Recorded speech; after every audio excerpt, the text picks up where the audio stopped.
Saxon's Calculus, lesson 108, is integrals of secant u and cosecant u, and then in part B, a trig substitution, which I'll get to on the next page, but I'm basically not doing.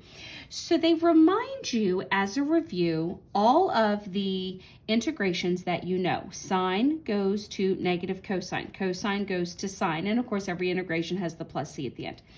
Tangent was natural log of the absolute value of secant u. Cotangent was natural log of the absolute value of sine of u. And then these two are the new ones that they wanted you to learn in this lesson, which was the secant and the cosecant.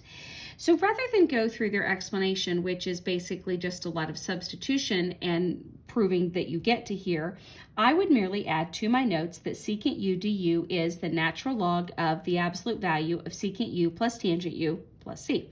And cosecant u's is natural log of absolute value of cosecant u minus cotangent u plus the c. And they continue their list with these reminders of ones you should already know. That the integration of secant squared goes to tangent, cosecant squared goes to negative cotangent, secant times tangent goes to secant, and cosecant times cotangent goes to negative cosecant. Now, moving on to part B, where they're talking about trig substitution, I basically determined that when I looked at example 1, which was given as this, it is a lot of what they call guesswork in figuring out what's the u, testing it, and so on.